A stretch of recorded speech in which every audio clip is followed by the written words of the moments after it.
శ్రీశైలం ఎడమగట్టు కాలువ సొరంగం పనుల్లో ఫిబ్రవరి 22న ఉదయం 8 గంటల తర్వాత ప్రమాదం చోటు చేసుకుంది. టెన్నెల్ పై భాగం ఒక్కసారిగా కూలిపోయింది. నాగర్ కర్నూలు జిల్లా దోమలపెంట సమీపంలో ఎడమవైపు సొరంగం 14వ కిలోమీటర్ దగ్గర ఈ ప్రమాదం జరిగింది.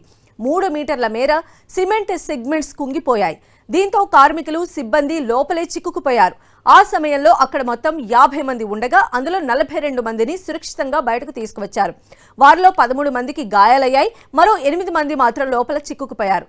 దాదాపు 34 గంటలుగా వారు టన్నెల్ శిథిలాల కిందే చిక్కుకుని ఉన్నారు.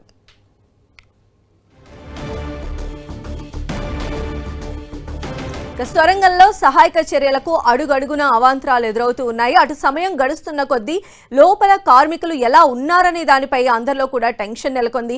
కార్మికుల ప్రాణాలపై గంటకు ఆశలు సన్నగిలిపోతున్నాయి. దీంతో వారి కుటుంబాల్లో ఆందోళన మరింత పెరిగిపోతోంది. సొరంగం లోపల పరిస్థితి ఎలా ఉందో మా ప్రతినిధి టీజీ ప్రసాద్ మరింత సమాచారాన్ని అందిస్తారు.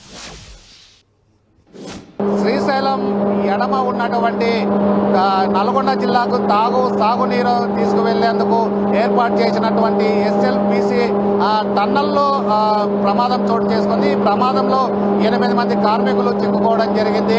నిన్నటి రోజున ఏదైతే 8:30-9 గంటల సమయంలో 50 మంది వర్కర్లు ఆ టన్నల్లో పనిచేస్తున్న సందర్భంలో ప్రమాదం చోటు చేసుకుంది. ఈ ప్రమాదంలో 42 మంది కార్మికులు ప్రాణాలు నుండి రక్షణ బయటపడడం జరిగింది. అయితే 8 మంది కార్మికులు చిక్కుకోవడం జరిగింది. ఏదైతే నల్గొండకి సాగునీరు తీసుకువెళ్లే టన్నల్లో మనం ప్రస్తుతం ఉన్నాము. టన్నల్కి సంబంధించి మనం చూడొచ్చు విజువల్స్.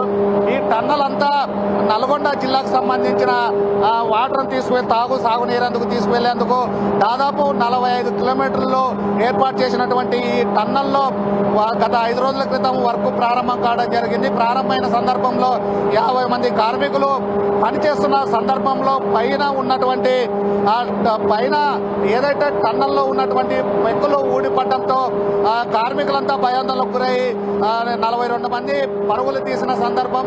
అదేవిధంగా 8 మంది కార్మికులు చిక్కుకోవడం మనం ఏదైతే విజువల్లో చూపిస్తున్నామో ఈ విజువల్లో చూపించేటువంటి టన్నలే కార్మికుల మీద పడడం జరిగింది. అయితే కార్మికులు మాత్రం దాదాపు 14 కిలోమీటర్ల మేరే చిక్కుకోవడం జరిగింది. దాదాపు 30 గంటల సమయం దాటిపోయినప్పటికీ ఇప్పటి వరకు ఆచూకీ లభ్యం కాలేదు. అయితే రెస్క్యూ టీంలు దాదాపు 4 టీంలు ఏర్పాటు చేయడం జరిగింది. 4 టీంలకు సంబంధించిన దాదాపు 400 మంది ప్రత్యేకంగా ఆ కార్మికుల కోసం తీవ్ర ప్రయత్నాలు కొనసాగిస్తున్నారు. అయినప్పటికీ కార్మికులు ఇంతవరకు ఆచూకీ లభ్యం కాలేదు. ఆర్బీ, అదేవిధంగా సింగరేణి, ఎన్డీఆర్ఎఫ్, ఫైర్ ఈ 4 టీములకు సంబంధించిన కార్మికులు రెస్క్యూ టీంలో పాల్గొనడం జరిగింది. ఒక టీము 4 విభాగాలుగా చేయడం జరిగింది. అయితే లోపల ఉన్నటువంటి పరిస్థితి మాత్రం చాలా దారుణంగా ఉందనేది రెస్క్యూ టీం చెప్తూ ఉంది. బురద, అదేవిధంగా నీరు ఉండడంతో కార్మికుల దగ్గర చేరలేకపోతున్నాము, తీవ్ర ఇబ్బందులు గురవుతున్నాయి. రెస్క్యూ ఆపరేషన్ మాత్రం ముందుకు కొనసాగలేకపోతుంది అనేది కార్మికులు రక్షించేందుకు వచ్చినటువంటి రెస్క్యూ టీములు చెబుతూ ఉన్నాయితే కార్మికులు మాత్రం లోపల ఉండడంతో తోటి కార్మికులు తీవ్ర ఆవేదన వ్యక్తం చేస్తున్నారు. తోటి కార్మికులను రక్షించేందుకు ప్రభుత్వం ప్రత్యేకంగా దృష్టి సారించినప్పటికీ ఇప్పటి వరకు ఆ కార్మికులు ఆచూకీ లభ్యం కాలేదు. ఇక్కడే 2 మంత్రులు ఉత్తమ్ కుమార్ రెడ్డి, అదేవిధంగా జూపల్లి కృష్ణారావు ప్రత్యేకంగా దృష్టి సారించడం జరిగింది. కార్మికుల్ని తీసుకువచ్చేందుకు తమ ప్రయత్నాలు కొనసాగిస్తాం, మరో 2-3 గంటల్లో కార్మికులు బయటకు తెచ్చేందుకు తమ ప్రయత్నం కొనసాగిస్తామని చెబుతున్న పరిస్థితి కనిపిస్తూ ఉంది.